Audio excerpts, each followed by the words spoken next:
Here, in the cathedral, the ministry of a bishop begins. This isn't my cathedral, it's ours, yours and mine. And the ministry I'm beginning doesn't belong to me. It is his first, yours and mine after that.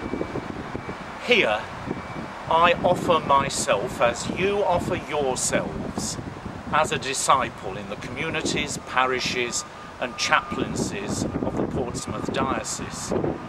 We pledge ourselves to Jesus Christ, all of us, the 1,000 and more people squeezed into the cathedral for my installation service, and the many more of you whom I greet for the first time in this video.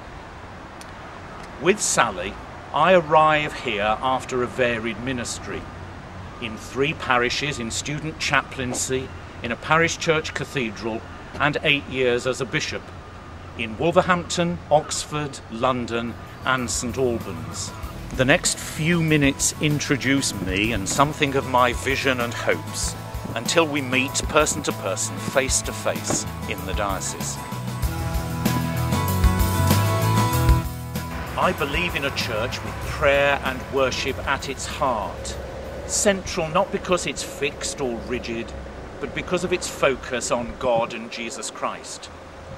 As disciples, and that's our shared great calling, more important than any office we hold or job we do.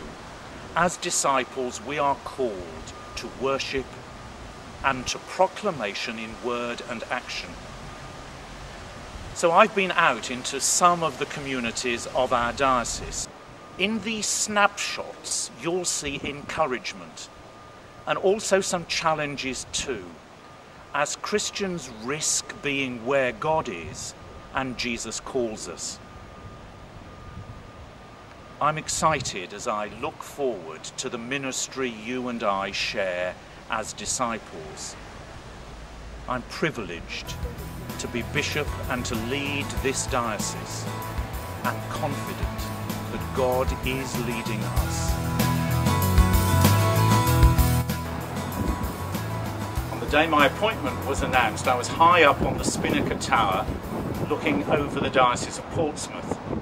Now I'm on top of the tower of St Mary's, Portsea, where today the parish is celebrating its patronal festival, honouring St Mary, Mother of Jesus, and with an open community day.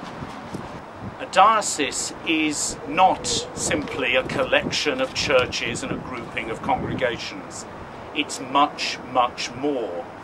A bishop's service, your service too, at home, at work or at study, the clergy and the reader's ministry, isn't confined to a building and to a congregation working in it.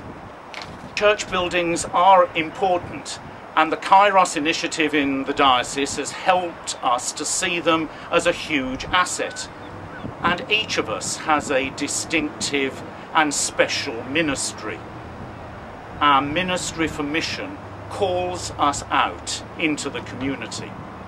So we'll need to talk and work together so that our ministry, people, buildings and clergy are effective, sincere and honest.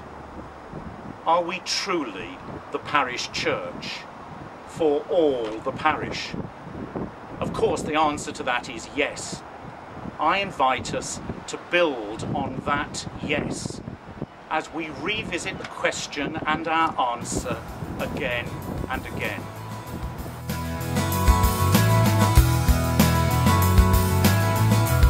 On Sundays, all over our diocese, Christians gather for worship.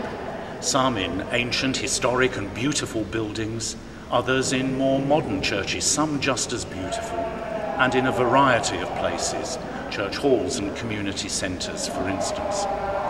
Wherever we are, this is at the heart of our Christian lives. In corporate worship, we are met by God, just as in our daily prayers, Bible study and worship. And we meet with fellow Christians for the encouragement we give and receive, and as we learn together. Today, Sally and I are in Sedgensworth, part of Titchfield Parish, for all-age worship. The Rock meets, as you can see, at St Peter's Day Nursery.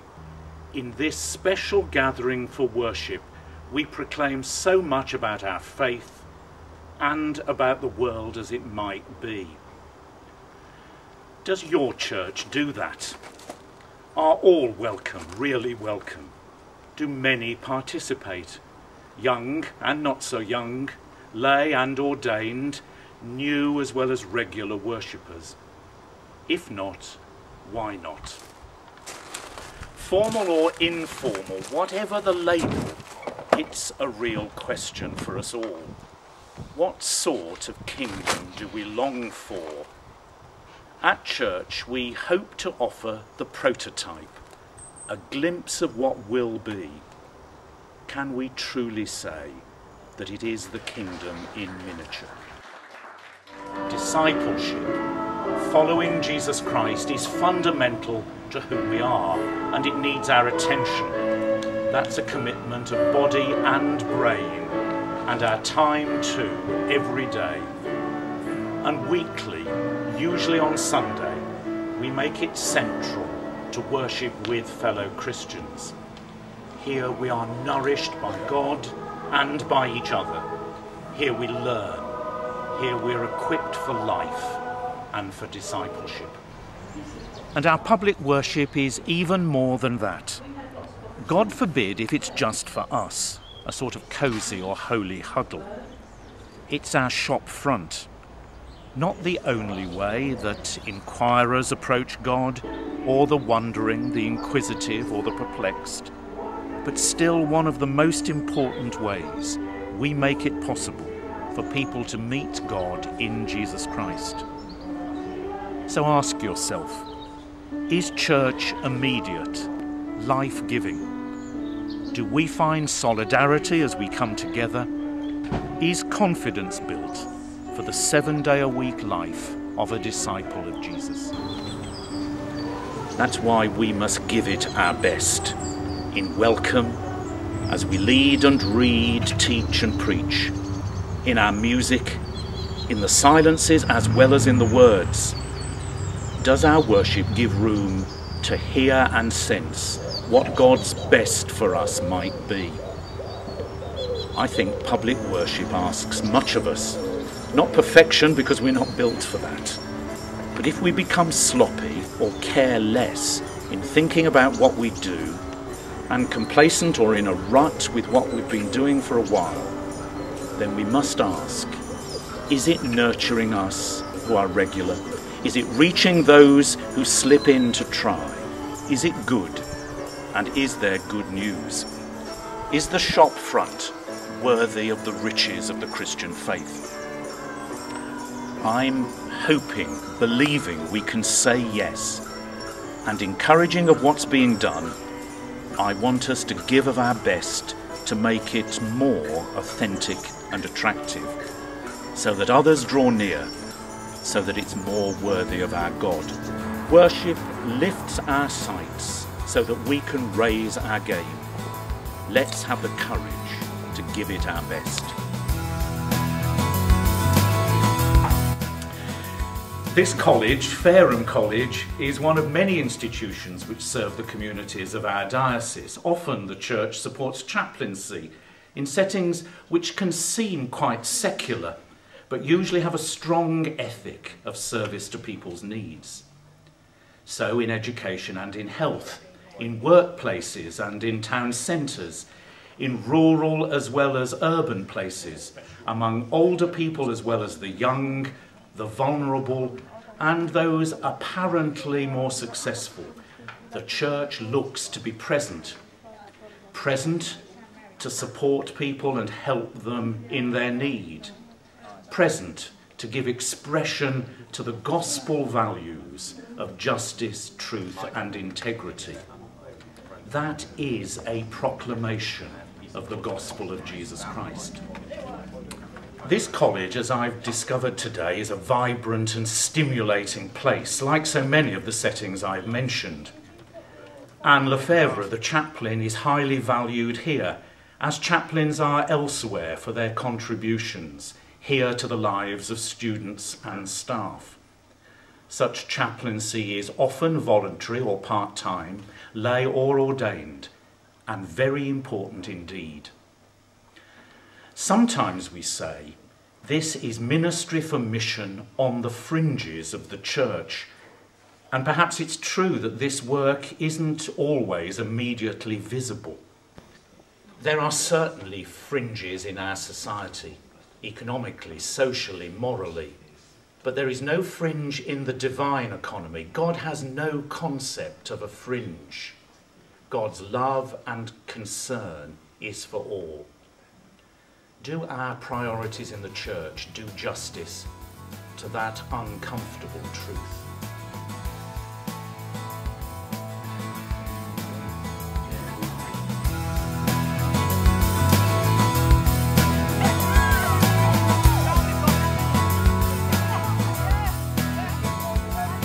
I'm here at West Wight Holiday Bible Club in Freshwater. There's buzzy excitement and plenty going on as children engage in activities from parachute games to craft, drama and prayer. These sorts of initiatives are going on in many places at this time of year, of course. Some as a parish or a benefice initiative, others bringing together Christians from across a wide area, often ecumenical. For God's mission is for all people, and we all share in that, whatever our various traditions. I first became involved in occasions such as this about 30 years ago now, when I was helping to run a 3-hour Good Friday children's event. I know what an exhausting and also wonderful experience it can be. It involves engagement first with God as we discern through our worship and our prayer the opportunities that are available. Engagement with other Christians as we pray and plan and prepare. Engagement then with the young people, as here, or with some other group of people, as we take them seriously, as we share in fun and also in serious conversation with them, and discern together what God is doing. This kind of event brings together children, some of whom I guess may go to church regularly or less often, some probably rarely or never.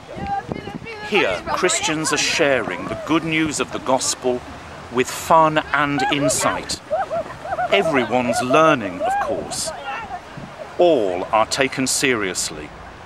And so through what each young and not so young offers, involvement, engagement, time, example, each discovers a bit more about Jesus Christ and faith. It's when we are real and genuine that the real Jesus can be glimpsed. I'm encouraged and inspired to see such examples of Christian service across the island and in southern Hampshire. Christians give of their best, and it can be challenging, certainly tiring and demanding. Let's consider and reconsider how we give of our best in engagement. For God in Jesus gave everything for us. What's our response?